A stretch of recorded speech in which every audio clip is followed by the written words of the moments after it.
Video में हम profitability ratios के बारे में डिस्कस करेंगे। कितने तरह की प्रॉफिटेबिलिटी रेशियोज़ हैं जो हम यहाँ पर पढ़ेंगे। लाभप्रदता अनुपात 5, कौन-कौन सी? Gross profit ratio, net profit ratio, operating ratio, operating profit ratio and return on investment. एक-एक करके शुरू करते हैं। सबसे पहले ग्रॉस प्रॉफिट रेशियो के बारे में डिस्कस करते हैं। So write down the formula. Gross profit ratio is equal to gross profit upon revenue from operations multiplied by 100. क्या formula है gross profit ratio का? Gross profit upon revenue from operations multiplied by 100. अब इसका explanation क्या है? What is gross profit? कैसे हम gross profit निकाल सकते हैं? अगर हम revenue from operations में से cost of revenue from operations को minus कर दें तो हमारा gross profit आ सकता है। अब इसके लिए हमें ये समझना ज़रूरी है कि cost of revenue from operations कैसे निकाला जाता है।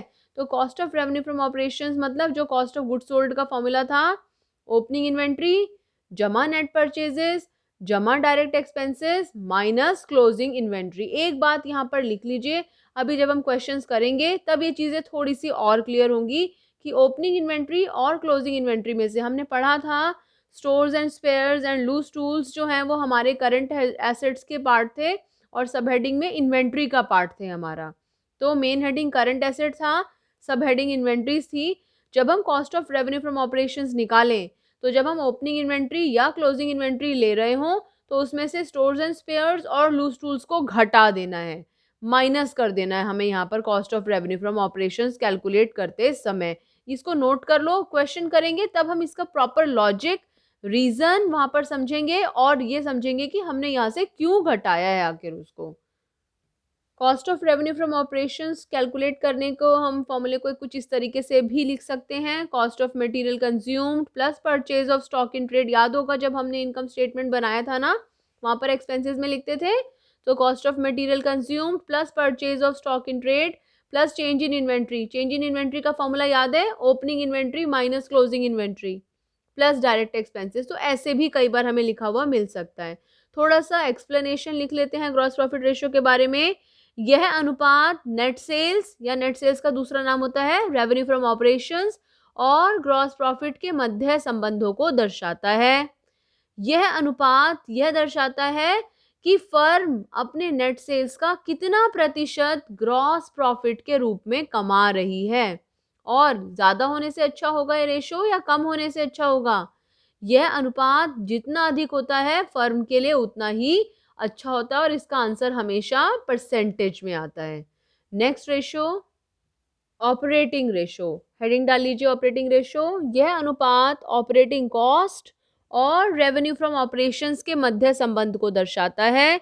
यह अनुपात दर्शाता है कि संगठन की ऑपरेशनल एफिशिएंसी परिचालन कुशलता कैसी है। यह अनुपात दर्शाता है कि ऑपरेटिंग कॉस्ट कितने रेवेन्यू फ्रॉम ऑपरेशंस को खा गया। हमने सेल्स करी 100 रुपए की और उसमें से कितना हमारा ऑपरेटिंग एक्सपेंस के रूप में ही चला गया, हमारे परिचालन व्यय के रूप में ही चला गया। तो हमारा रेवेन्यू फ्रॉम ऑपरेशंस का कितना भाग जो है वो ऑपरेटिंग कॉस्ट है, इस अनुपात से हमें पता चलता है। दूसरे शब्दों में यह अनुपात दर्शाता है कि रेवेन्यू फ्रॉम ऑपरेशंस का कितना हिस्सा ऑपरेटिंग कॉस्ट द्वारा एब्जॉर्ब कर लिया जाता है या कर लिया गया है। और एक और बात, जितना कम पोर्शन कॉस्ट में जाएगा प्रॉफिट के लिए उतना ही ज़्यादा हिस्सा बचेगा। इसलिए ऑपरेटिंग रेशो जितनी कम होती है, यह अनुपात जितना कम होता है संगठन के लिए उतना ही अच्छा होता है। इसे नोट कर लो, फिर इसका फॉर्मूला डिस्कस करते हैं। ऑपरेटिंग रेशियो का formula cost of revenue from operations जमा ऑपरेटिंग एक्सपेंसेस बटे में revenue from operations multiplied by 100। Cost of revenue from operations अभी हमने पहले भी डिस्कस किया था। अगर हम अपने रेवेन्यू फ्रॉम ऑपरेशंस में से ग्रॉस प्रॉफिट को घटा दें तो हमारा cost of revenue from operations आ जाएगा, यानी कि जो माल हमने बेचा है उसकी लागत कितनी है वो हमें पता चल जाएगी। या दूसरा तरीका, ओपनिंग इन्वेंट्री अभी करा था पीछे भी, जमा नेट परचेजेस जमा direct expenses minus closing inventory. फिर वही बात, जब भी ओपनिंग इन्वेंट्री या क्लोजिंग इन्वेंट्री लेंगे तो उसमें से स्टोर्स एंड स्पेयर्स और लूज टूल्स को हटा देंगे, घटा देंगे उसमें से। इसके अलावा cost of revenue from operations calculate करने का तरीका, कॉस्ट ऑफ मटेरियल कंज्यूम्ड, वो जो एक्सपेंस वाली साइड में लिखा होता था जब हम स्टेटमेंट ऑफ P&L बनाते थे, cost of material consumed plus purchase of stock in trade plus change in inventory. Change in inventory कैसे निकालते थे, opening minus closing plus direct expenses. क्या होते हैं direct expenses, expenses which are directly related to production, जो trading account में लिखते थे, wages, direct expenses, factory expenses, उत्पादन से रिलेटेड जो भी खर्चे हैं वो हम यहाँ पर लेते थे। देन ऑपरेटिंग एक्सपेंसेस में हमारे क्या आते हैं, employee benefit expense, depreciation and amortisation expense, other expenses, लेकिन उनमें हमें नॉन ऑपरेटिंग एक्सपेंसेस को नहीं लेना है, excluding non operating expenses.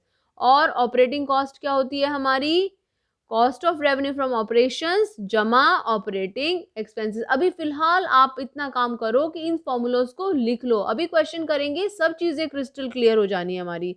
Operating expense के लिए एक और तरीका लिखिए, ये वाला तरीका हमारे सबसे ज्यादा काम आएगा, ऑफिस एंड एडमिनिस्ट्रेशन एक्सपेंसेस जमा सेलिंग एंड डिस्ट्रीब्यूशन एक्सपेंसेस जमा एम्प्लॉयज बेनिफिट एक्सपेंसेस जमा डेप्रिसिएशन एंड अमोर्टाइजेशन एक्सपेंसेस। इन सबको अगर हम प्लस करते हैं तो हमारा ऑपरेटिंग एक्सपेंस आता है, और यही फॉर्मूला है जो हमारा सबसे ज्यादा बार काम आने वाला है।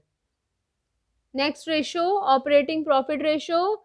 यह अनुपात ऑपरेटिंग प्रॉफिट और रेवेन्यू फ्रॉम ऑपरेशंस के मध्य संबंधों को दर्शाता है।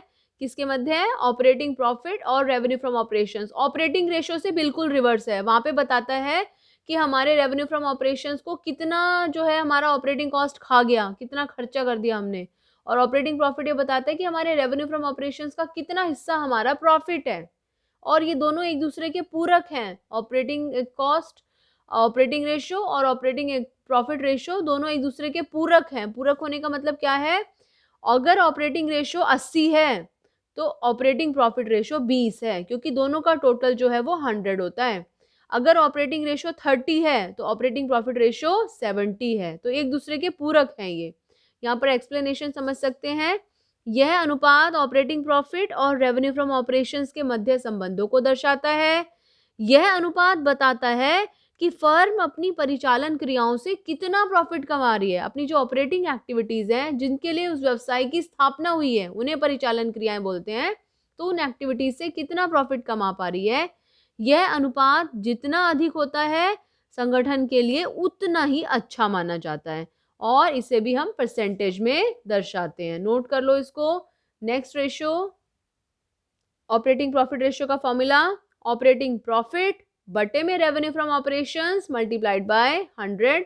और ऑपरेटिंग प्रॉफिट कैसे निकालते हैं, ग्रॉस प्रॉफिट में से ऑपरेटिंग एक्सपेंस को करते हैं माइनस, ऑपरेटिंग इनकम को करते हैं प्लस, हमारी ऑपरेटिंग प्रॉफिट आ जाता है।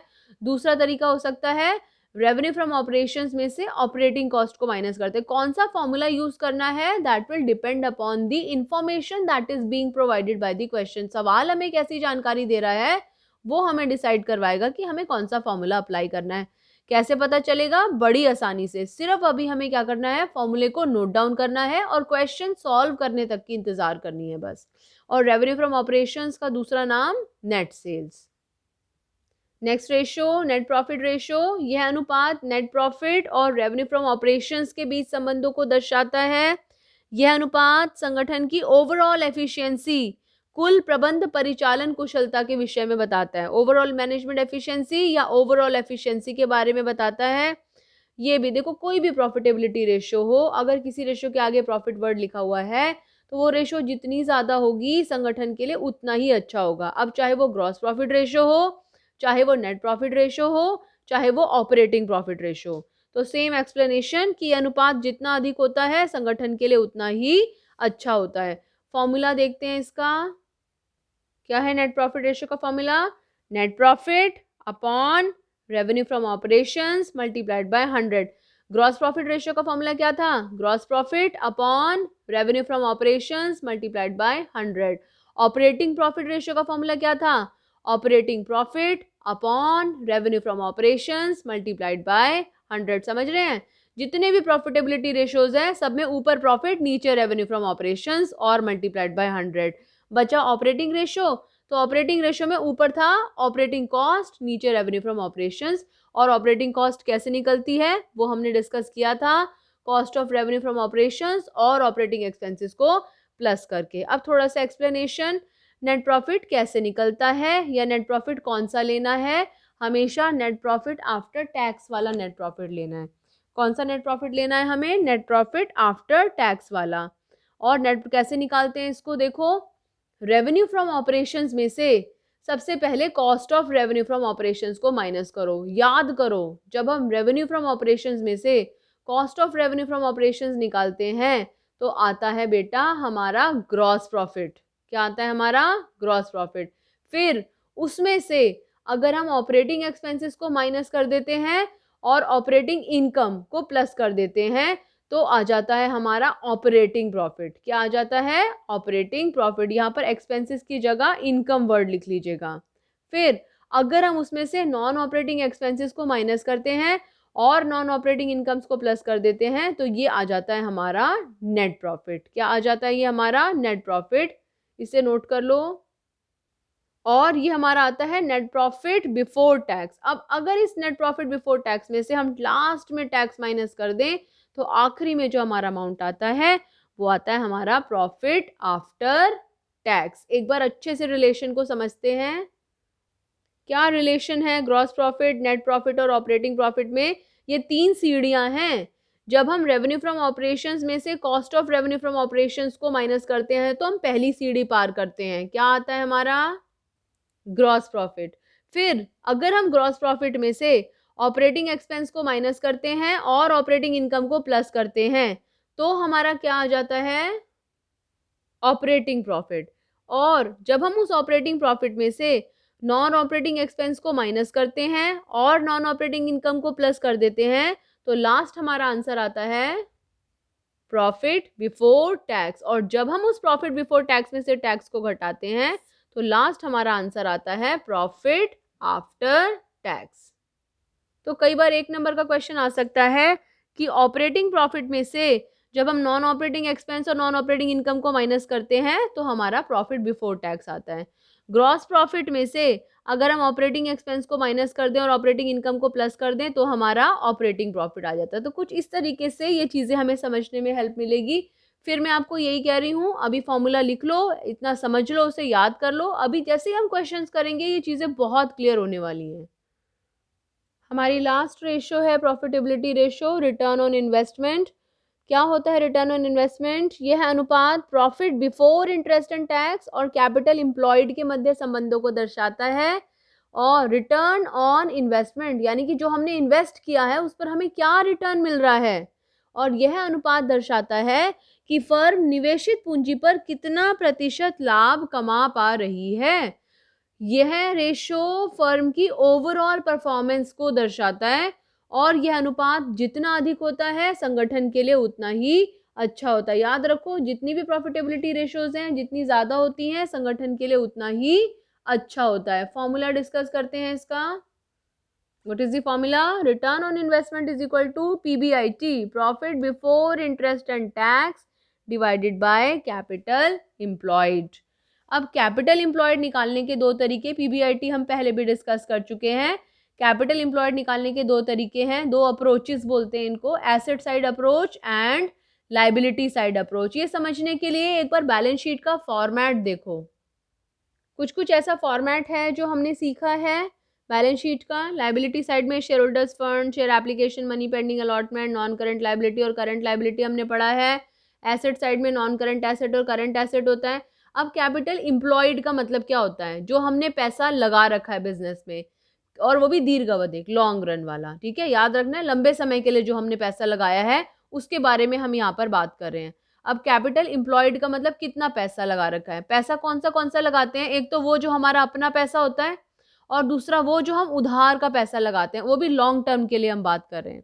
तो अगर यहाँ से मैं आपसे पूछूं तो हमने अपना पैसा कितना लगा रखा है यहाँ पर 30 रुपये और हमने उधार का लॉन्ग टर्म के लिए लंबी अवधि के लिए जो उधार का पैसा लगा रखा है वो लगा रखा है 60। तो हमने टोटल कितनी कैपिटल निवेश करी हुई है, 60 जमा 30 90। इसको बोलते हैं लाइबिलिटी साइड अप्रोच। क्या करा मैंने लाइबिलिटी साइड अप्रोच में, इक्विटी को नॉन करंट लाइबिलिटी में प्लस कर दिया और share application money pending allotment हमारे सिलेबस में नहीं है। तो हमारा फॉर्मूला बन गया लाइबिलिटी साइड अप्रोच से, कैपिटल एम्प्लॉयड, हेडिंग डाल लो liability side approach, capital employed is equal to अपना पैसा उधार का पैसा, अपना पैसा शेयर होल्डर्स फंड जमा उधार का पैसा नॉन करंट लाइबिलिटी। क्या होगी हमारी capital employed liability side approach में? शेयर होल्डर्स फंड जमा non current liabilities. Balance sheet में देखो एक बार दोबारा से, शेयर होल्डर्स फंड जमा नॉन करंट लाइबिलिटी, जरा बता सकते हैं कितना आ गया हमारा कैपिटल एम्प्लॉयड? 90 रुपए। अब अगर इसी 90 को आपको यहां से कैलकुलेट करना हो तो नॉन करंट एसेट जमा करंट एसेट माइनस ये 10 रुपए, तो ये 90 रुपए आ जाता है। इसको प्लस किया, इसको प्लस किया, इसमें से 10 माइनस करा, इसको प्लस करने का मतलब क्या है? नॉन करंट एसेट्स जमा current assets minus current liability, तो भी 90 आ जाता है हमारा। 70 जमा 30 100 में से 10 गया तो 90। इसको छोड़कर बाकी सारे आइटम के बारे में हमने बात करी है। इसको हम कहते हैं एसेट साइड अप्रोच का फॉर्मूला।